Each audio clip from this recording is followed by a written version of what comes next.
was a means to ensure that all the children in Walla Valley would be prepared and ready for life, for school, they would be healthy.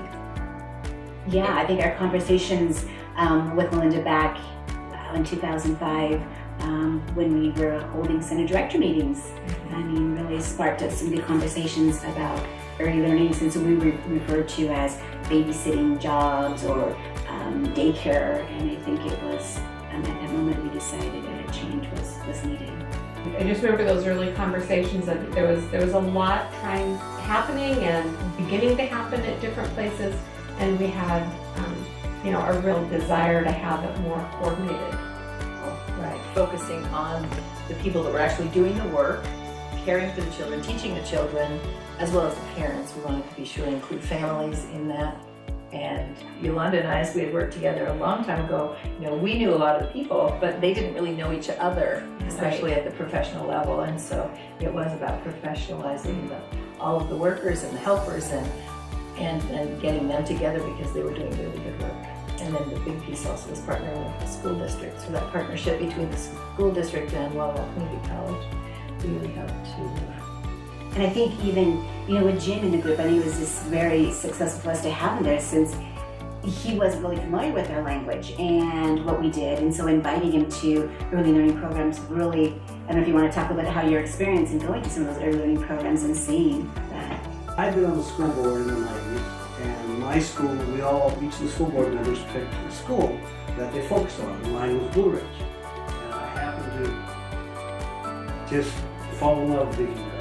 And so when I was asked to help, it just seemed logical, because I wasn't in the school district anymore, and that I knew some people that I knew would be interested in helping. Jim brought a whole new perspective, including the business community and other people that weren't the typical suspects about talking about early learning. It was usually just us, and so it's like, oh, there's a whole other world out there. Well, and especially since we were looking at getting those grant dollars, it was especially important to have your perspective. Absolutely. Because we weren't, we saw the necessity, but it was nice to hear from someone who could ask questions and help us think outside of all those acronyms we use in education, and as we look to really get some solid funding. Right. And also then I think, if my memory serves me right, it was at the state level that things started to happen, but they were ready to move, but they were looking for some models.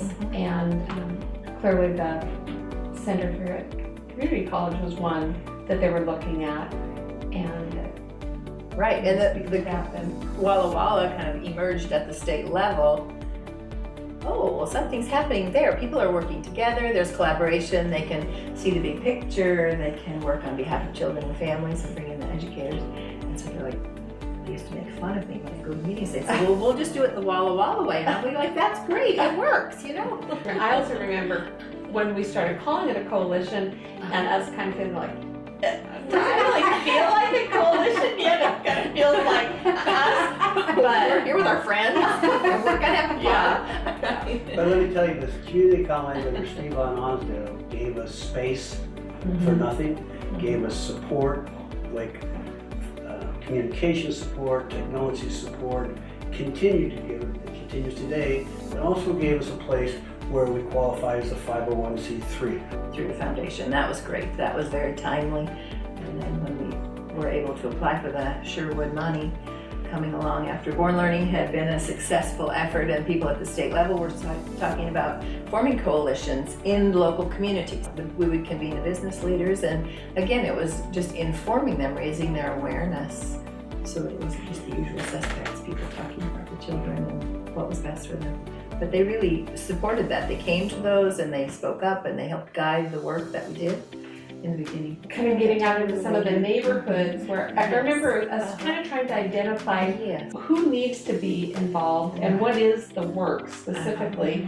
And there were some other really good efforts in the community. And I think what really made us feel successful as well was we kept our vision. We wanted all children healthy and ready for school and life. And I mean, I still remember it, that we still have that, in front of us. And I think it's just great that we all continue to have that same vision. We stay true to that all this time. Yes. It continues on in the work. Yeah. It's very exciting, and we talked a little bit earlier about the coalition and even the members of the coalition weren't here to like evaluate people's work, but it was to make sure that all children were included. There were so many things bubbling up about that time that were happening, that were really good things happening, and so it could bring all those people together. And that work could continue and even be stronger because you got to know your neighbors who were doing similar kinds of work. You know, it wasn't about competition, but about collaboration. Then when you look at that, what difference did we make? And I remember Samantha and I going out there handing out books, at fairs, at things, and giving resources to our learning providers, materials, Love Talk Play, Born Learning. I mean, it was just amazing.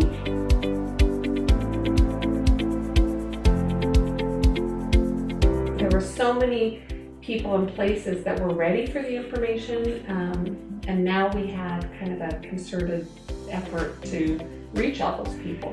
I think another thing as well is that we're bringing the children's voices to the table. I mean, we're not bringing what's best for us, and since we're working in that field, but I think it's really making sure these children's needs and are being discussed. And in a community this size, even though there were a lot of separated efforts, I think it was easier to bring people to the table. Right.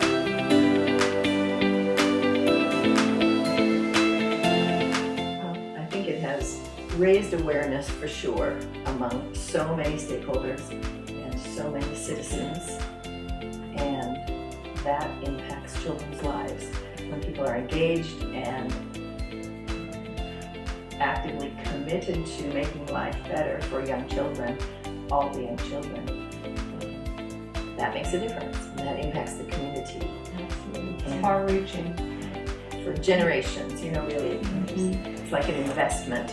It's like one of the lunches we had where they speak about, well, you can invest in young children or you can invest in the prison and police. Pay me now, pay me later.